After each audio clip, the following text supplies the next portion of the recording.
नमस्कार, स्वागत है मैं मनीष और आप देख रहे हैं मेरे साथ रिपोर्टिंग टाइम। कैमरे के पीछे आज मेरा साथ दे रहे हैं अभिषेक जोशी। आज बात करेंगे देवभूमि दर्शन की इस यात्रा में उत्तराखंड के बारे में। उत्तराखंड जो कि प्राकृतिक रूप से नैसर्गिक सौंदर्यता से भरा हुआ है, लेकिन इसके अगर अगले क्रम में नजर डालें तो आध्यात्मिक रूप से भी उत्तराखंड का अपना अलग महत्व है। जहाँ पर केदारनाथ, बद्रीनाथ, यमुनोत्री, गंगोत्री जैसे धाम है, तो ये शिव की भूमि, कैलाश भूमि भी है। और जहाँ पर शिव विराजमान है वहाँ शक्ति भी उनके साथ रहती है, क्योंकि बिना शक्ति के भगवान शिव भी शव के समान है।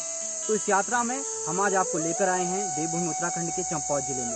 चंपावत से 28 किलोमीटर दूर पर स्थित है लड़ीधुरा मंदिर। ये माँ पूर्णागिरी को समर्पित मंदिर है। इस मंदिर के बारे में आज हम आपको पूरी जानकारी देंगे और किस प्रकार ये मंदिर पूर्णागिरी से यहाँ पर आकर स्थापित हुआ और किस प्रकार यहाँ की जो परंपराएं हैं वो चलती आ रही हैं, किस प्रकार यहाँ की रथ यात्रा सामाजिक समरसता का प्रतीक है। तो आइए चलते हैं लड़ीधुरा मंदिर।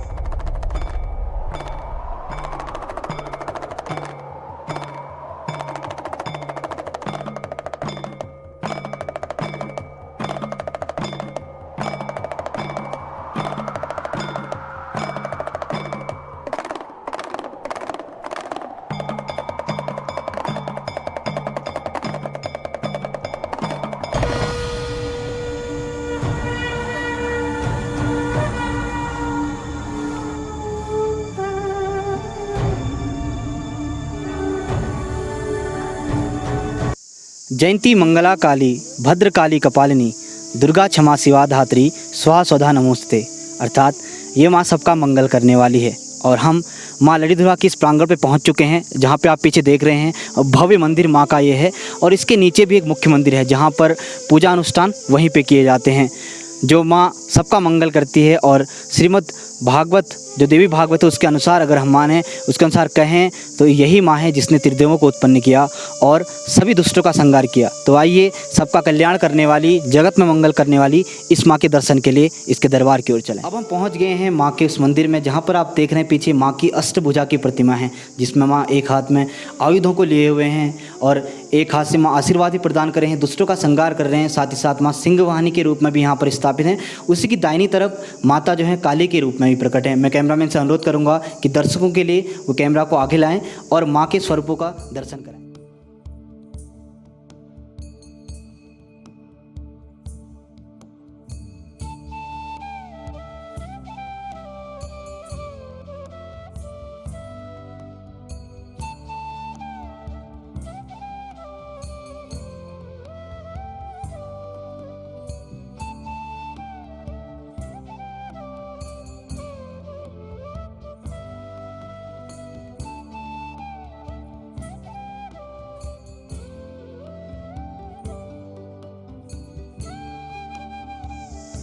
अब हम नीचे मुख्य मंदिर की ओर जा रहे हैं। यहाँ से रास्ता जो नीचे की तरफ जाता है और पीछे जो है वो वैकल्पिक मंदिर है, जिसमें पूजा अर्चना के लिए जो व्यवस्थाएं की गई हैं, क्योंकि माँ का जो निवास स्थान है वो ऊंचे पहाड़ों पे होता है और नीचे इतनी व्यवस्था है नहीं कि पूरी तरह जो अखंड ज्योत है वो जलाई जा सके। नीचे भी पूजा अर्चना होती है और भक्तगण वहाँ पे आते हैं, दुर्गा सप्तशती का पाठ यहाँ पे किया जाता है। तो आइए मेरे साथ जो माँ का मुख्य मंदिर है,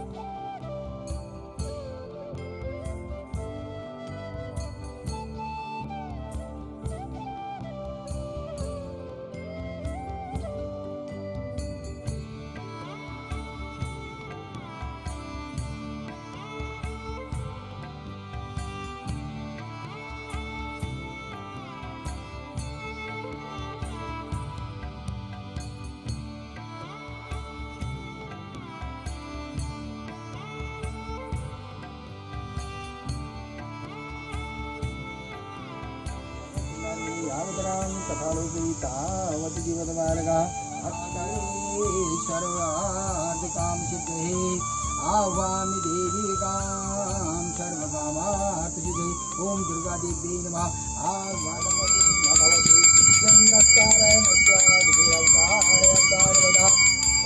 अब हम मुख्य मंदिर पे हैं, जहाँ पे बताया जाता है कि यहाँ पे सती के जो नाभि का अंश है उसके रूप में यहाँ पे पूजा की जाती है।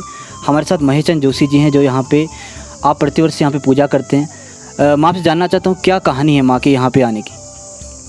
पहले तो सभी को, मैं दर्शकों को, सभी लोगों को, यूट्यूब चैनल को, माँ भगवती नवरात्रि पर्व के सभी को आशीर्वाद देता हूँ। सबके घर में सुख समृद्धि संपन्नता बनी रहे। जहाँ तक इस मंदिर का पौराणिक इतिहास महत्व है, ये है कि ये माँ पूर्णागिरि का अंश है। नाभि स्थल में जो हमारी भगवती है, तो उनको ये हमारे जो इसके हम पुजारी है, हमारा गांव जो है पठलती ग्राम है, वहाँ दादा जोशी जो फेमस ज्योतिषाचार्य हैं, मेरे पिताजी हैं वो। तो जो हमारे परिवार के बुजुर्ग थे पहले, तो वो पूर्णागिरि अक्सर जाया करते थे। तो हमारे क्षेत्र में जो यहाँ के निवासी हैं, उनके सुख समृद्धि कल्याण के लिए, क्योंकि माँ हर किस्म की छाया हरि रूप में है, क्षमा रूप में है, शक्ति रूप में है, सब रूप में माया का रूप है तो माँ का। तो इसलिए तो इस क्षेत्र की समृद्धि, सुख, शांति, ताकत, शक्ति सबके लिए तो माँ का अंश वहाँ से प्रजा के समाज का कल्याण होकर के वहाँ से लाए हो। इसके पीछे एक स्थानीय घटना है, क्या मैं उसको जान सकता हूँ, जिसमें बताया गया कि पूर्णागिरि से आपके जो पूर्वज हैं उस माँ को यहाँ पे स्थापित करने के लिए लाए थे?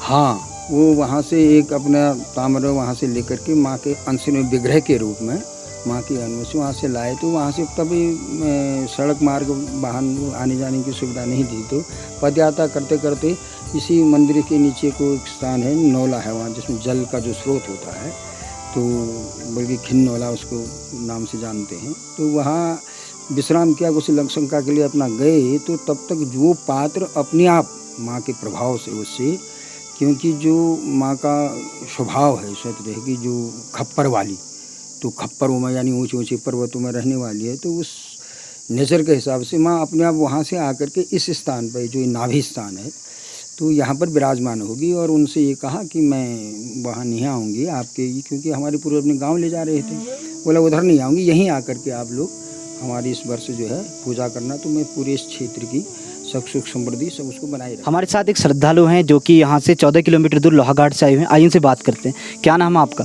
मेरा नाम मंजू ढेक।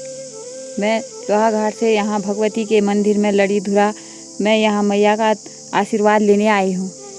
मैं हर साल यहाँ नवरात्रि में माँ का आशीर्वाद लेने यहाँ लोहाघाट से यहाँ आशीर्वाद लेने आती हूँ। और आपने बताया कि आपका यहाँ पे मायका भी है, तो क्या क्या मुरादें माँ से मांगती हैं? माँ हमारी सब मुरादें पूरी करती हैं। हम माँ का हर साल यहाँ आशीर्वाद लेने पहुँच जाते हैं। तो प्रत्येक वर्ष यहाँ पे श्रद्धालु आते हैं। इस प्रकार नवरात्रों में माँ सबकी मुरादें पूरा करती है। और आपकी भी माँ है रंजीत सिंह अधिकारी, जो कि बाराकोट ग्राम सभा से हैं और यहाँ पे पूजन के लिए आते हैं। क्या क्या मान्यताएं हैं माँ की यहाँ पे, और कितने वर्ष में कितनी बार यहाँ पर पूजा होती है? अरे वर्ष में 2 बार होती हैं, 2 नवरात्रि होती हैं, 2 बार 6 महीने में, और 2 बार होती है पूजा साल में। और किस तरह के अनुभव आपके हैं, माँ ने किस प्रकार से आपके ऊपर कृपा दृष्टि दी है माँ के द्वारा? माँ की तो निराली वह है, निराली ठहरी माँ, तो उसकी तो अनेक रूप ठहरे, और उसकी छाया बहुत, छत्र छाया बहुत, उसकी तो ठहरी, माँ की तो ठहरी छत्र छाया। तो आपने देखा कि इस क्षेत्र में ऐसे ही लोगों के ऊपर विश्वास है कि माँ सबका कल्याण करने वाली है, और माँ इसी प्रकार सबका साथ है कल्याण सिंह अधिकारी जी, जिनके ऊपर दैवी शक्तियाँ जो थी प्रकट हुई, और साथ ही देवी रथों पर भी विराजमान होते हैं। मैं आपसे जानना चाहूँगा, कब से आप देवी की सेवा कर रहे हैं? जी, मैं 17 साल की उम्र में मेरे को देवी का जो है अवतार हो गया था। उसके बाद मैं निरंतर उनकी सेवा में लगा हुआ हूँ। जो हमारे 3 गाँव की जो जनता जनार्दन है, वो सब अपने मतलब माँ के एकता के प्रतीक अपना मतलब पीढ़ी दर पीढ़ी ये हमारे समाज में चलते आया है, और उस हिसाब से सामाजिक एकता का प्रतीक तीनों गांव की हमारी जनता सब देवी रथों को यहाँ मतलब विराजमान करते हुए उनका जो है उनको यहाँ तक लाती तो यही है कि इन रथों का जो प्रतीक है, जिनको कंधों पे रख करके लाते हैं जो माँ के भक्त हैं, इनके बारे में भी अगर एक प्राकृतिक रूप से अगर सोचें तो इसका एक ये भी उद्देश्य हो सकता है कि कैसे 3 गांव की जनता को एक साथ जोड़ा जाए और कैसे जो सामाजिक समरसता है वो बनी रहे। तो आइए अब देखते हैं वो वीडियो जिसमें ये रथ यात्रा का आगमन हो रहा है।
तो ये थी हमारी खास पेशकश जो कि लड़ीधुरा मंदिर के लिए हमने बनाई थी और देवभूमि दर्शन का ये पहला एपिसोड था। ऐसे हम आगे भी अन्य देवभूमि के मंदिरों में जाकर के आपको वहाँ के स्थानीय मान्यताओं और उसके पौराणिक और ऐतिहासिक महत्व को बताते रहेंगे।